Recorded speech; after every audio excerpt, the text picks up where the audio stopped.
welcome to Tea with Fee, and this is Make It So HQ. Grab yourself a drink of whatever you're drinking and your craft project, and let's catch up on all of this week's events.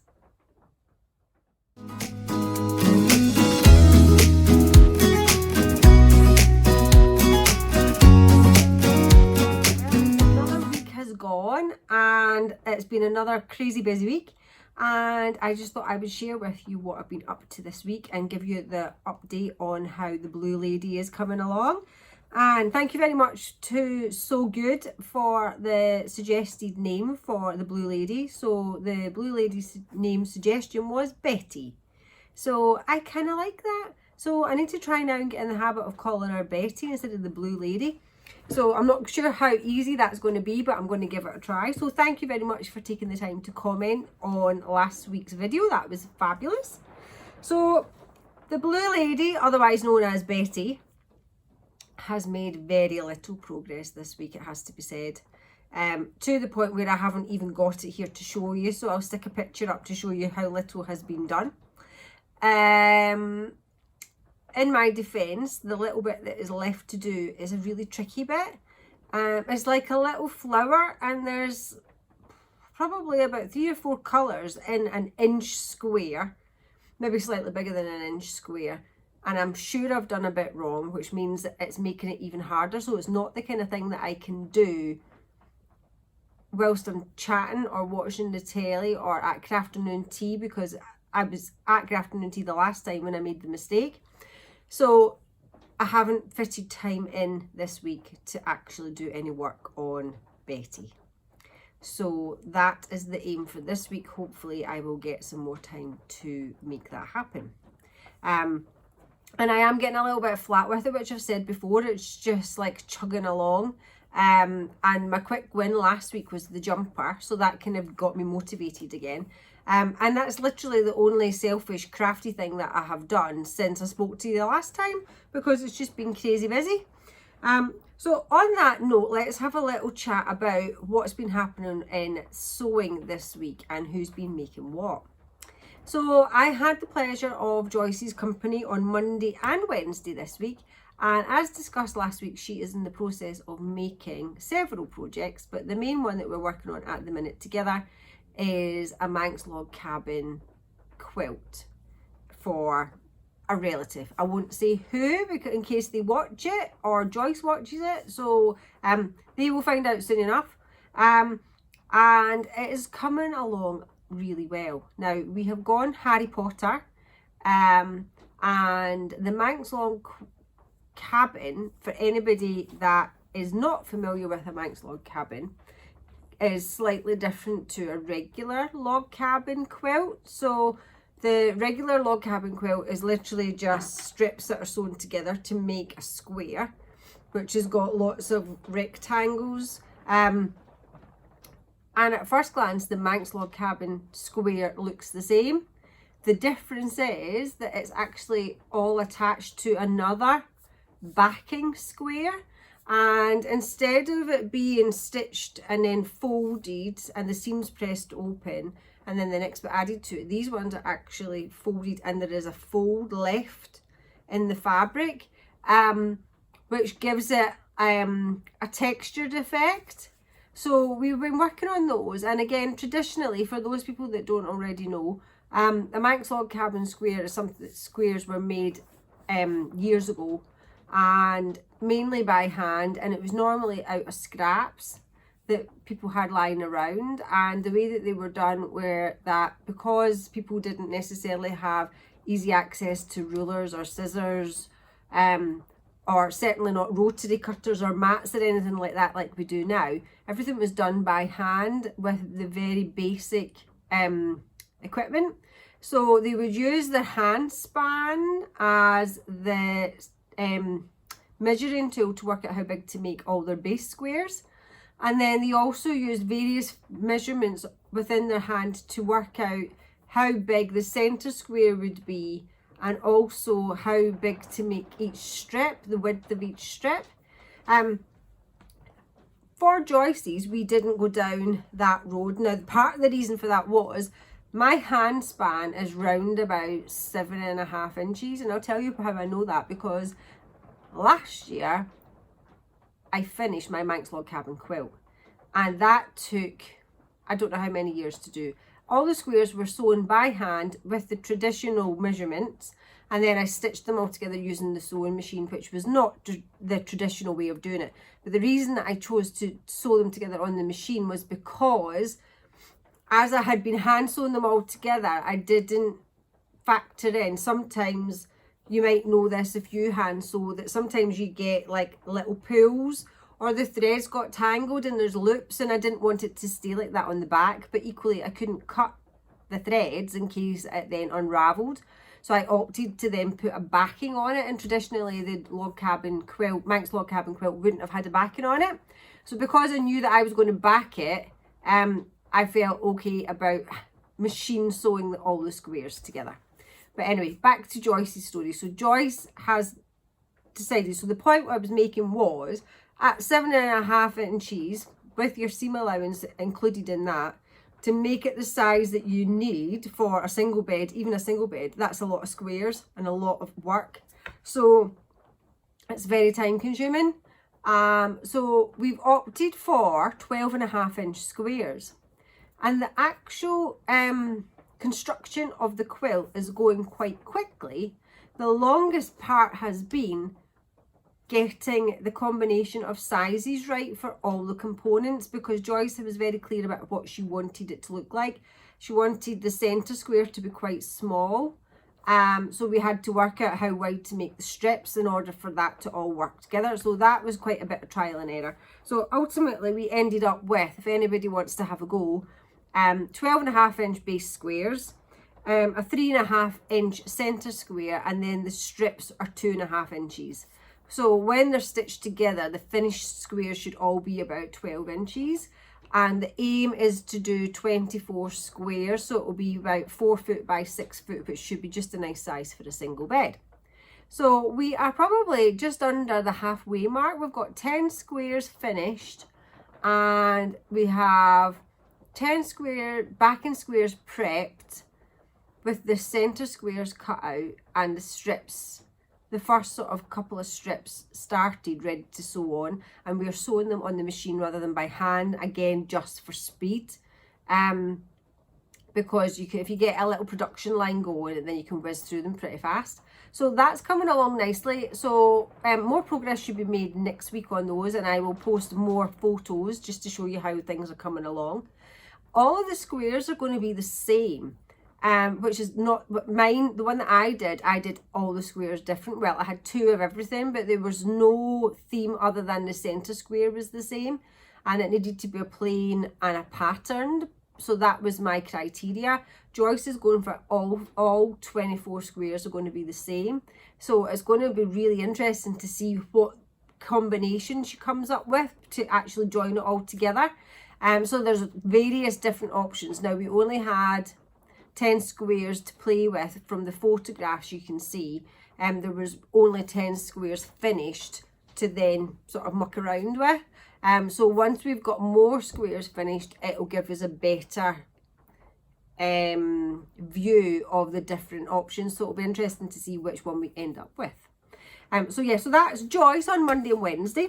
Tuesday, I had the lovely Laura, who is continuing to work on her graduation bag, and I posted pictures of that last week.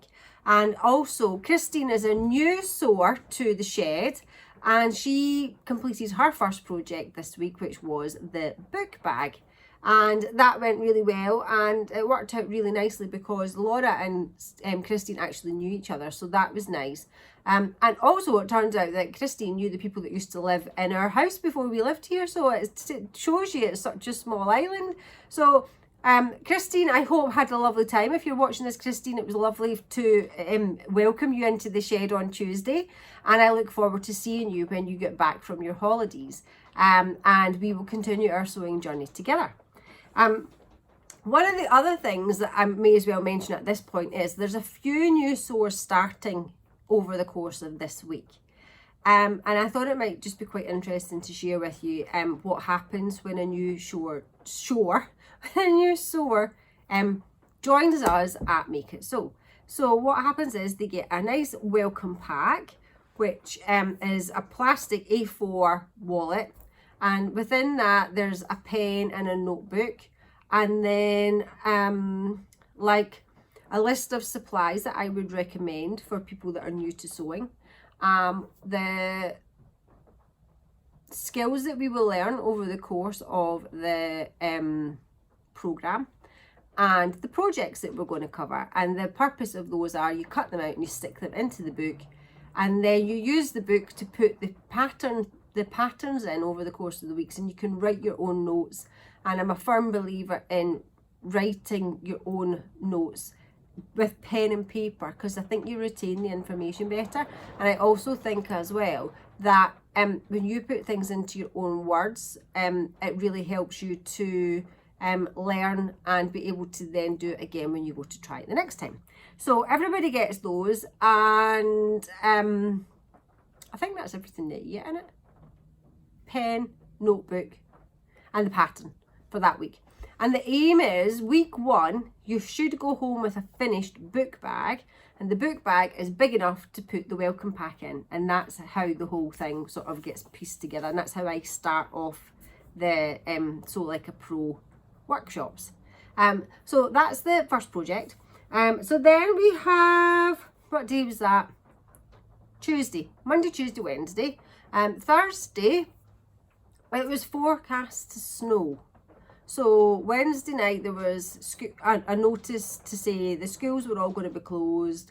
The weather was going to be horrendous. We were going to have snow. So I was a bit doubtful whether sewing was actually going to happen on Thursday. But as it turned out, on Thursday morning there was no snow to be seen. So sewing went, I can't get my words out today. Sewing went ahead as normal, and Charlotte and Nikki were continuing their sewing projects. So Charlotte had a finish it moment when she had finished the denim skirt that she was working on, which I talked about last week, and I had no photos to share with you last week, but I do today. So there's a picture of Charlotte modelling it, but she doesn't like a photo getting taken, so I've cut her head off. So there's Charlotte modelling it, and also the skirt just on the tabletop. And this was basically drafted from a skirt that Charlotte already owned. And offcuts of denim that she cut and then stitched them together to make them into a brick pattern. Inserted a couple of darts to the back, and then she just used a t-shirt folded over. So t-shirt material, old t-shirt, chopped a bit of it off, folded it over to make the waistband, and inserted some elastic, and then used the overlocker to attach that to the top of the skirt, and bias binding on the bottom, and voila, we have a skirt. And literally, I think the only thing that she had to buy was the bias binding. Everything else was repurposed.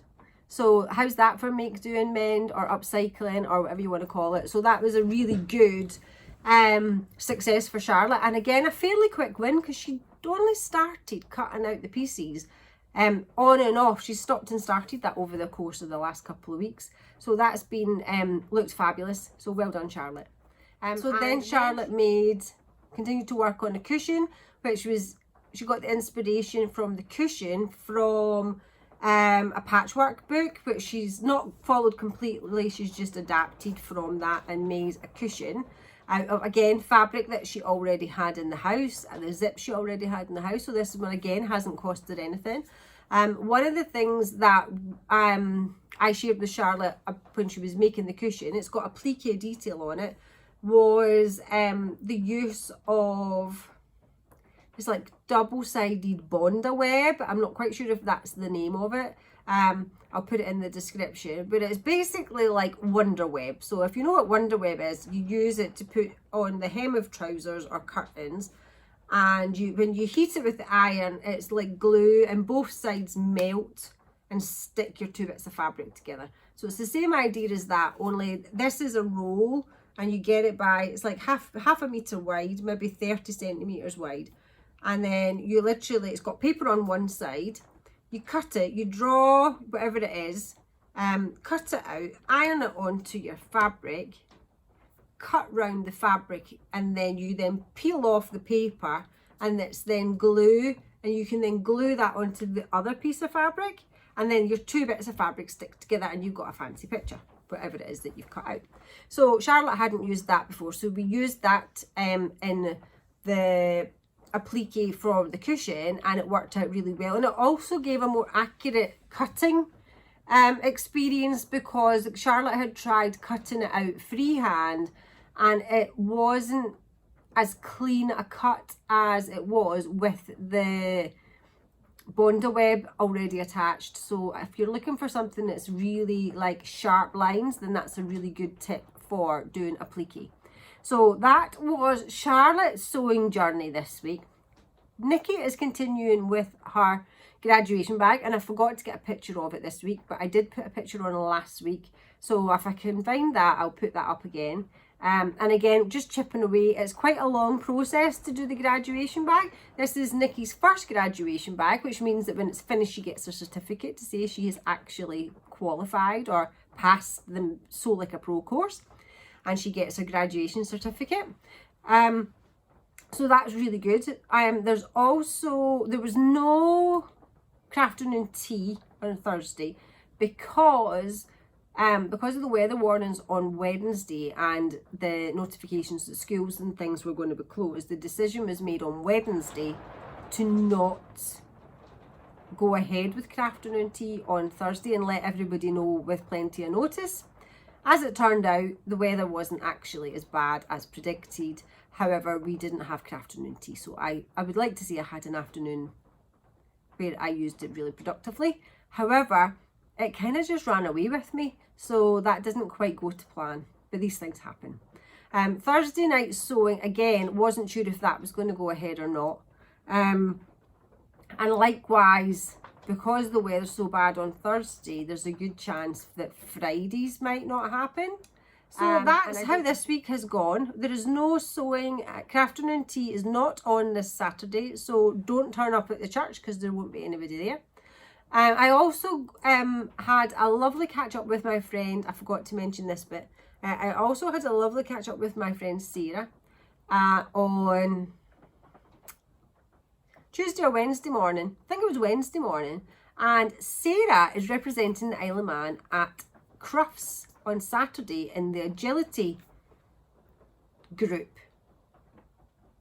I don't know what you call it. The agility section group event, the agility event. So Sarah is representing the Isle of Man in the agility event at Crufts on Saturday, and we were taking up a pair of trousers that she's hoping to wear on Saturday. So if you watch this, Sarah, and it's before Saturday, then best of luck for Saturday. Don't be nervous, you're going to do an absolutely fabulous job, and I'll see you when you get back and hear all about it. But well done, and I am super proud of you for representing the Isle of Man at dog agility, and you are amazing and you're going to smash it. So just relax and enjoy it, because it's absolutely amazing that you've been able to do this. So well done you.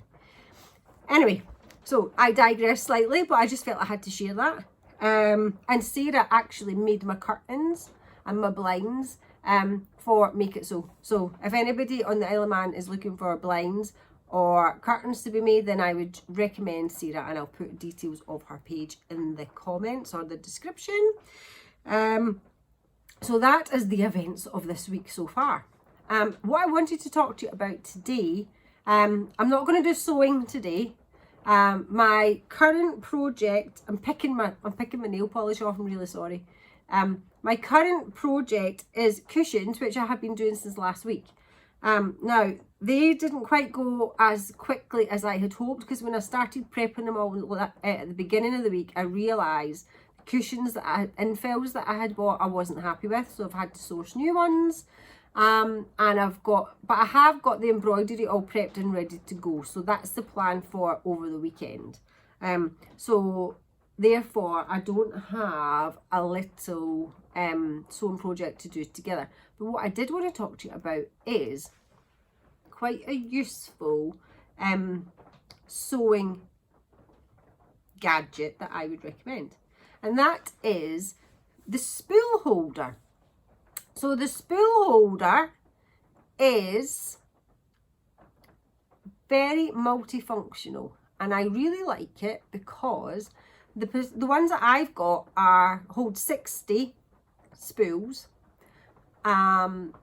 It's wall mounted, but also has legs, so you can have it on your tabletop or you can have it on the wall, and it can quite easily come off the wall, and the legs can go out without taking all the spools off it as well. So I really liked that. And the other thing that I find quite useful with it is if you've got the bobbin wound with the same thread, if you put that on first and then put the spool on top of it, the spool of thread on top of it, then you keep them together.